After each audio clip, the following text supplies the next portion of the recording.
దేవుడు వారికి అనుగ్రహిస్తున్న మోషే ద్వారా దేవుడు వారికి అనుగ్రహిస్తున్న ఒక సమాధానం ఏంటి? ఆ సమాధానం ఏంటి? ఏం చేయాలి? ఊరకనే ఉండండి, ఊరకనే ఉండండి. ఆశ్చర్యం వస్తుంది కదా.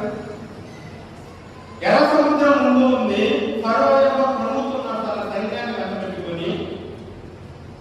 ఎప్పుడు ఏ దారి నుంచి ఏ దిక్కు నుండి ఏ అభిముఖమో ఏ జంతువు వస్తుందో తెలియదు. ఈ పరిస్థితుల్లో ఏం చేయమంటున్నారు దేవుడు? ఊరికే ఉండండి, ఊరికే ఉండండి. ఇంగ్లీష్ లో అయితే కీప్ క్వైట్ అని ఉన్నది.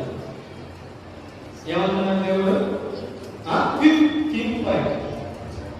మీరు మౌనంగా ఉండండి, మీరు ఊరికే ఉండండి. నేను అనుకుంటున్నాను, రాబోయే దినాల్లో దేవుడు దృష్టి పెట్టుకొని ముందుగానే దేవుడు వారికి నేర్పిస్తున్న ఒక పాఠం. అప్పుడే ప్రారంభించాడు ప్రయాణాన్ని.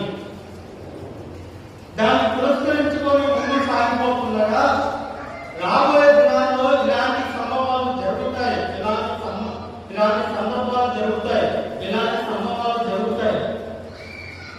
వాటికి ముందుగానే దేవుడు వాళ్ళు చెప్తున్నాడు, మీరు ఊరికే ఉండండి, కేవలం ఊరికే ఉండండి.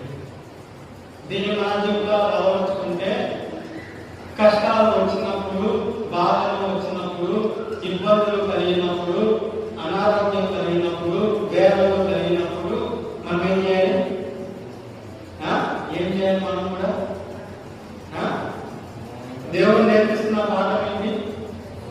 ఊరికే ఉండండి, ఊరికే ఉండండి. Keep quiet. అనారోగ్య సమస్యల, ఆర్థిక సమస్యల, ఇబ్బందికరమైన సమస్యల, చెప్పుకోలేని సమస్యల, బాధాకరమైన పరిస్థితుల, ఆర్థిక పరిస్థితుల ఏం చేయాలి? మనం ఏం చేయాలి?